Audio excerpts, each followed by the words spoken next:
Bienvenidos a la tercera temporada del Psique Podcast.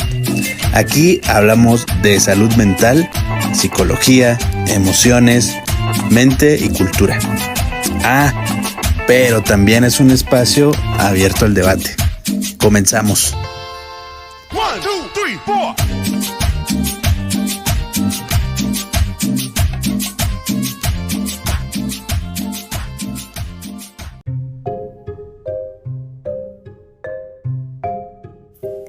Hola a todos, les damos la bienvenida a nuestra recién estrenada temporada número 3 en nuestro episodio número 2. Hoy en nuestra sección Estudio de Caso hablaremos del experimento del muñeco bobo. Muchos ya deben de saber de qué va este experimento, pero este capítulo es dedicado no solo a explicar y comentar cuál era la finalidad del experimento y también quién fue el que generó dicho experimento, sino también a dar datos del psicólogo Albert Bandura, que fue el encargado de este experimento, y también de la relevancia que tiene incluso hasta el día de hoy dicho experimento. Así que comenzamos.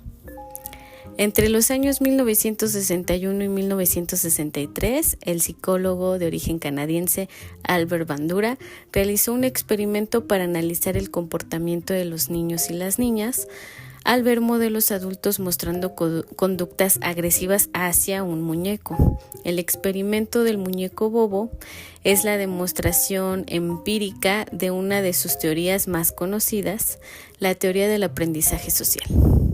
Primero vamos a hablar un poco de quién fue Albert Bandura. Está considerado entre uno de los mayores exponentes en el campo del aprendizaje social y es uno de los psicólogos más citados y referenciados de los últimos tiempos, después de Skinner, Freud y Piaget. Bandura no estaba de acuerdo con la postura de los conductistas porque él consideraba que subestimaban el factor o la dimensión social del comportamiento humano y por ello enfocó su estudio en la interacción entre el aprendizaje y el entorno para explicar los procesos del mismo. Esta teoría plantea que el aprendizaje humano se da por el contacto con el medio social. Al observar a otros, se adquieren determinados conocimientos, habilidades, estrategias, creencias, actitudes, conductas, etc. Así, cada sujeto aprende sobre la utilidad, conveniencia y consecuencias de toda esta diversidad de comportamientos, fijándose en determinados modelos y actuando de acuerdo con lo que se cree que se debe esperar como resultado de sus actos, ¿no? Este es un poco como lo que coloquialmente se menciona, sobre todo hacia niños y niñas, y que son esponjitas, de que absorben, de que los adultos que están en su entorno son sus mayores modelos o referentes de aprendizaje, ¿no? Desde poder absorber o adquirir sus palabras, sus comportamientos, sus creencias, hasta incluso conductas o factores que no llegan a ser tan beneficiosos o tan sanos para dichos niños.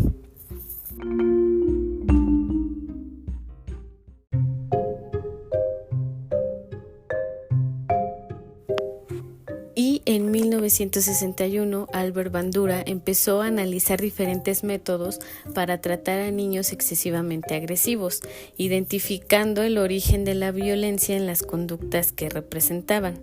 Por ello, puso en marcha su ahora muy famosa y conocida investigación y experimento del muñeco bobo. Bien. Con el objetivo de proporcionar una base empírica de su teoría o de esta teoría del desarrollo, se generó y se creó este experimento y los resultados obtenidos pues sí generaron gran debate, controversia y también pues para muchos los resultados cambiaron el curso de la psicología en esa época, ya que el experimento del muñeco bobo pues fue pionero en cuanto a la conducta y específicamente a la conducta agresiva en niños y niñas.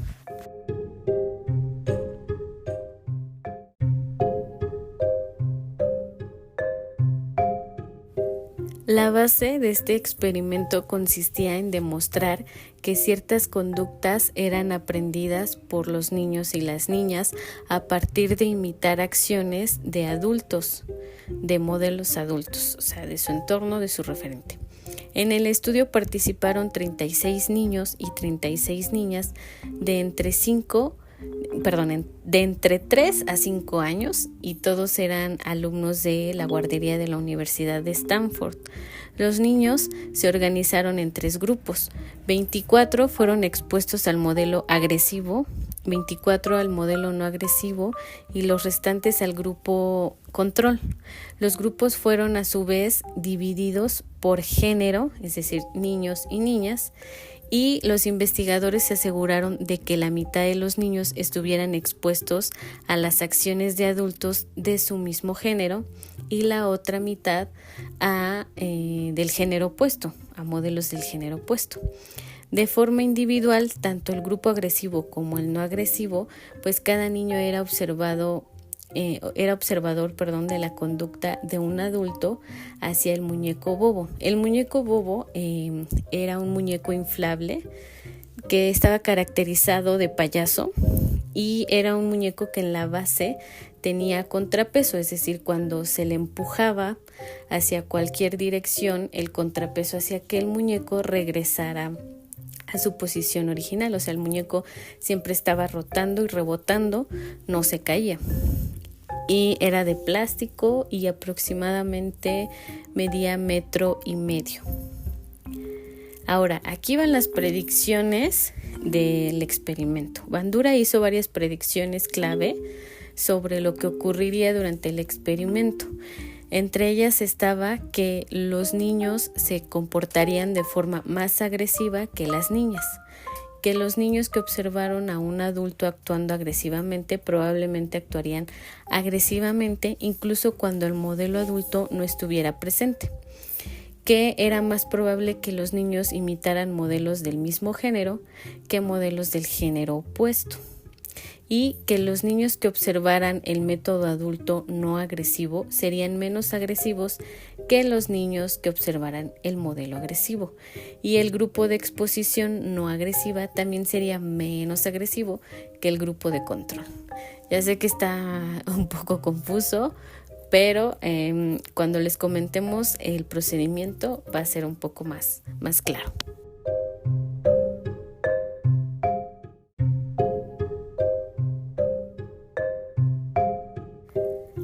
Ahora, el procedimiento fue el siguiente. En el escenario del modelo agresivo, el adulto comenzaba jugando con los juguetes que se encontraban en la sala durante aproximadamente 1 minuto. Después de ese tiempo, el modelo iniciaba un comportamiento agresivo hacia el muñeco, pegándole o utilizando un martillo de juguete para golpearlo en la cabeza. En el modelo no agresivo, el adulto jugaba sin interrupción y sin más con el muñeco. Y por último, en el grupo de control no existía observación previa de interacción con ningún modelo. Más adelante, los niños fueron pasando uno a uno a la sala con los juguetes y con el muñeco bobo. Estos fueron grabados con cámaras para registrar su comportamiento tras haber contemplado las formas de actuar de los modelos adultos correspondientes a su grupo. O sea, hasta aquí estamos claros. El primer modelo, que es el modelo agresivo, el adulto jugaba unos minutos con diversos juguetes, después empezaba a agredir al muñeco, ya sea con sus puños o con un martillo de juguete. En el modelo no agresivo, el adulto jugaba directamente con el muñeco, pero sin agredirlo. Y en el último modelo, en el grupo de control, pues básicamente no había interacción con ningún adulto. Se quedaba el niño directamente interactuando con el muñeco para observar qué hacía.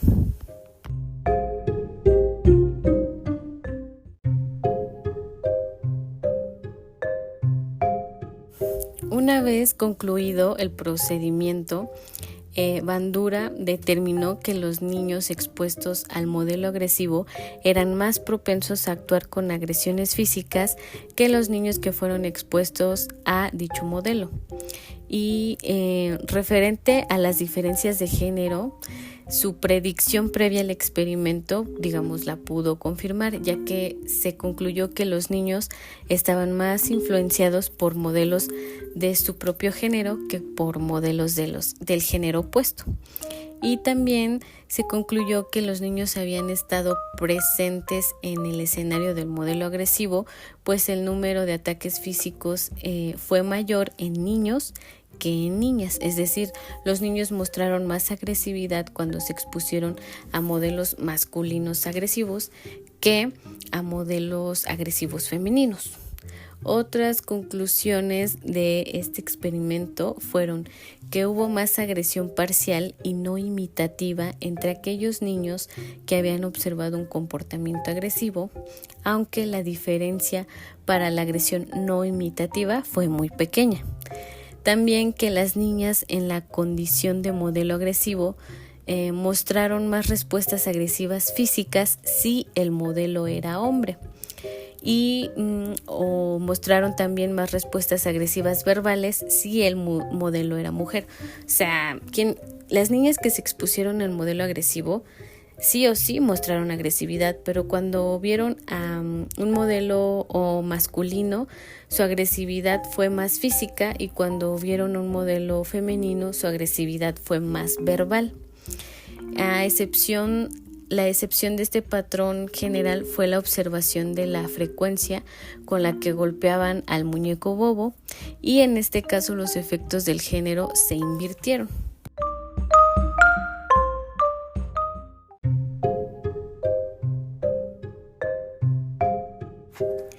Y por último, concluyeron que los niños eran más propensos a imitar modelos del mismo género que las niñas, y la evidencia de que las niñas imitan a modelos del mismo género pues no fue tan sólida o concluyente.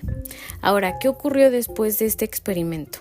En 1965 se llevó a cabo un experimento similar o un ejercicio similar al experimento del muñeco bobo, para establecer los efectos de premiar o castigar el comportamiento erróneo o violento agresivo de los niños.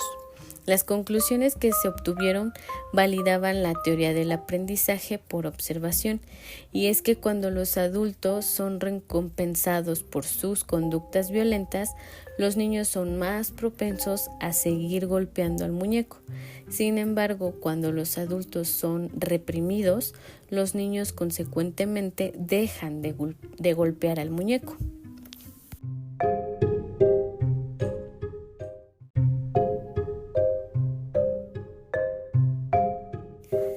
Bien, entonces, así como hubo, digamos, quienes consideraron y adoptaron las conclusiones o los resultados de este experimento, pues también hubo muchas críticas a dicho experimento.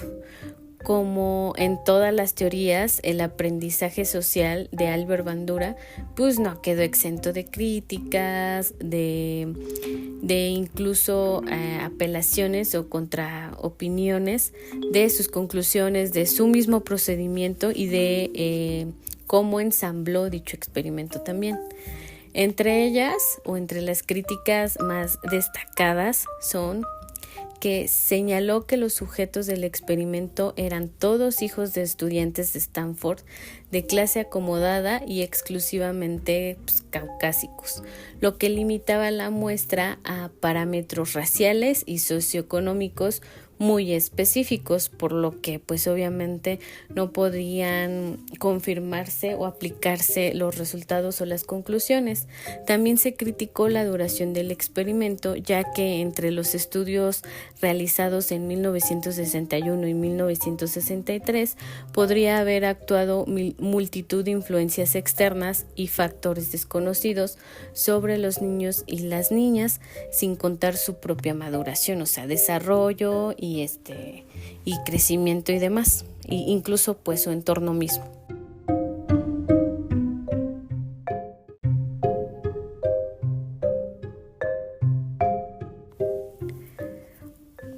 otra de las críticas que se le hizo al experimento fue que los niños y niñas podrían haber actuado de manera violenta, no necesariamente por agresividad vicaria, sino por imitación a los adultos o también para complacerlos. Y también se mencionaba que la forma del muñeco invitaba o incitaba a que se le empujara y se le golpeara, pues ya que era un muñeco que en ese momento se conocía su función. O sea, como yo se los describí, el muñeco se balancea, regresa a su posición y simplemente rota cuando lo mueves, lo empujas o incluso lo agredes con más fuerza. Entonces, digamos, esta es la finalidad de este tipo de muñecos, que rebote y regrese hacia ti para interactuar con él. Entonces mencionan que esto también es un punto importante y por ello se hace la crítica o la anotación. Y en 2001 se mencionó también que pues, tras el descubrimiento de que el óvulo frontal no se desarrolla de manera significativa hasta los 8 años, esto habría impedido que los niños juzgaran el valor de sus actos en el momento de llevar a cabo el experimento y pudieran separar la realidad de la fantasía. Es decir, que ellos, por la abstracción que todavía no pueden desarrollar de pensamiento y criterio, pues no pudieran tener con claridad el factor de qué es bueno, qué es malo, qué es agresivo, qué es violento y qué no.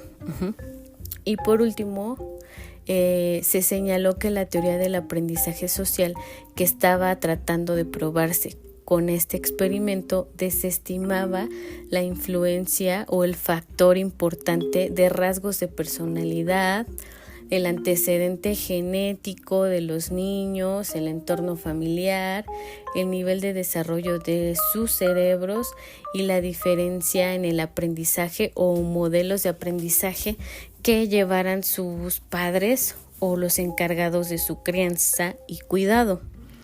Entonces, pues como ven, las críticas se han fundamentado y han aportado datos, no solo desde el momento o la fecha en la que se hizo el experimento, sino a través del tiempo. Pero, ¿ustedes qué opinan?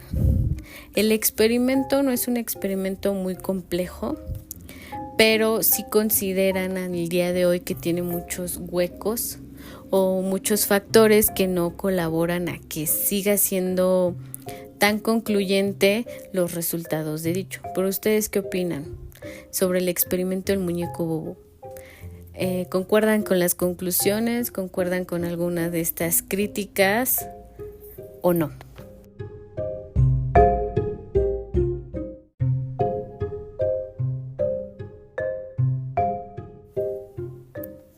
Bueno, lo que sí podemos determinar o concordar es que los niños y las niñas y adolescentes pues sí tienden a imitar aquello que ven en los modelos o figuras que tienen de referencia. Y por esa razón pues muchos profesionales, no solo del área de salud mental, psicología, sino también pedagógica, educativa, comúnmente recomiendan y resaltan la importancia de cuidar nosotros nuestra conducta, nuestras actitudes, nuestro comportamiento y pues en general el ambiente familiar, porque pues es algo que los marca y no solo en cuestión de su bienestar emocional y mental, sino también en conductual, cognitivo y demás.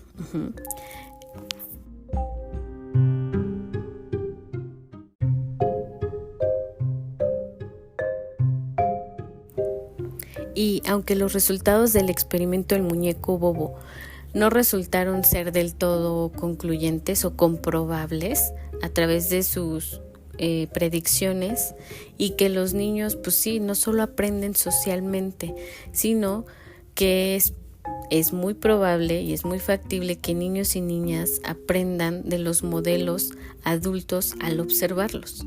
Y el modelo que utilice la violencia, la agresión, pues crea este tipo de comportamiento y los niños lo adhieren y también lo normalizan.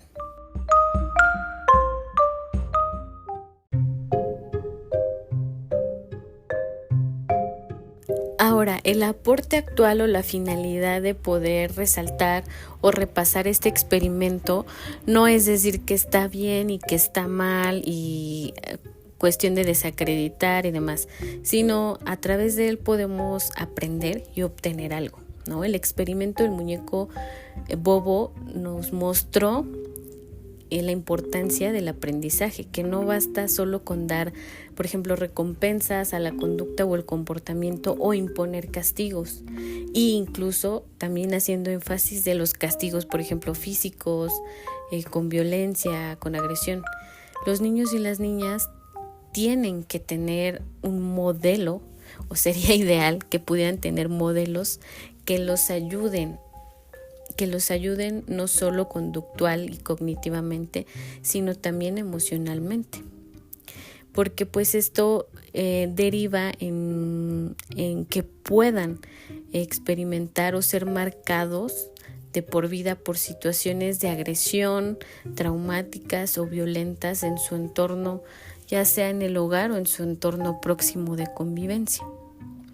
Entonces, este experimento ha ayudado también a comprender y agregar al panorama esta visión de la importancia del aprendizaje a través de los modelos de la agresión y también de cómo lo adhieren los niños, las niñas y los adolescentes.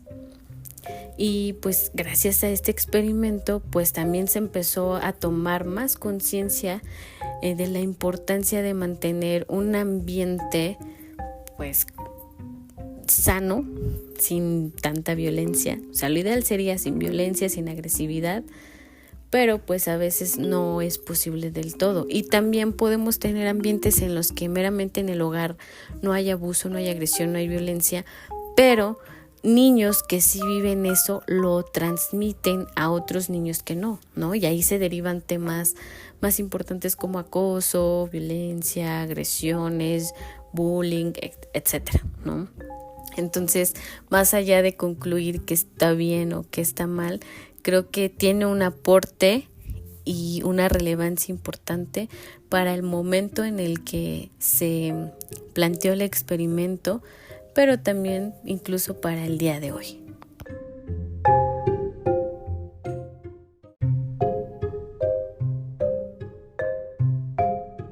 Y pues recalcando la necesidad de que niños, niñas y adolescentes tengan o cuenten con modelos positivos, con conductas no violentas, no agresivas, para que esto no se lleve a su edad adulta. Y como lo hemos dicho, no tengamos que ser adultos que nos tenemos que recuperar de nuestra infancia o de nuestra niñez.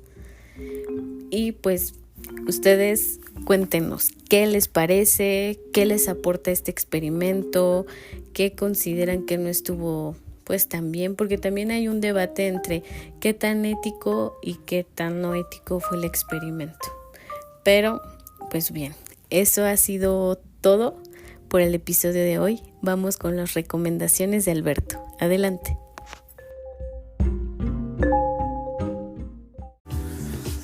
Hola, ¿qué tal a todos? Muchas gracias, Diana. Bueno, pues aportando recomendaciones musicales para este episodio, empecé a pensar pues en todos los cambios que podemos llegar a tener como personas pues a partir de nuestro entorno familiar y social, que son prácticamente pues los temas a los que yo le doy significado en estas recomendaciones. La primera es un toque mágico de la banda mexicana Tex-Tex, lanzado en 1989. Es una canción en donde el narrador cuenta un día cualquiera en su vida como hijo de una familia de clase baja en México, pues de los años 80, con carencias económicas y afectivas, pero también con violencia por parte de sus padres. Dicho narrador, dentro de la misma canción, crece con esas mismas carencias, y ahora es él quien ejerce esta violencia, pero ahora con su actual familia, ¿no? Le da título a esta canción la cuestión pues de darse un toque de mota. Aquí lo ponen como pues un toque mágico para no entrar en polémicas. Recordemos que eran los años 80, casi 90, pero aún no se podía hablar tan abiertamente del consumo de marihuana. Y pues bueno, es como un revés que la banda le da. Y pues lo muestran como un escape de esa realidad tan sombría que el narrador tiene. La segunda recomendación es Las niñas quieren, de Pedro Piedra. Esta canción fue de las primeras que conocí del cantante chileno, ya hace más de 10 años, y pertenece a su primer disco del 2009, que también se llama Pedro Piedra. Las niñas quieren explora el deseo de las niñas jóvenes de lucir bien y ser independientes. Las letras sugieren que se esfuerzan por presentarse de manera positiva sin importar quién esté presente. El coro enfatiza el tema de la apariencia y el compromiso de las niñas de cumplir su misión, de lucir bien, a pesar de no saber para quién quieren lucir bien. Y continúan esforzándose por cumplir con los estándares de belleza de la sociedad. Este disco está muy bueno, se los recomiendo también ampliamente. Y bueno, en el capítulo anterior, mi tercera recomendación fue una pieza instrumental. Y decidí que quiero volverle una tradición, por lo que en esta ocasión y en las que faltan, mi tercera recomendación siempre será instrumental. En esta ocasión le toca a una canción de Plastilina Mosh, una banda regiomontana. Es también de su... me parece que es su segundo disco, es el de 1998, el famoso Aquamosh. Es una pieza titulada Oda a Mauricio Garcés. Y pues esta canción prácticamente traerá a tu mente la imagen de este actor mexicano. Para el que no conozca a Mauricio Garcés, me refiero a un actor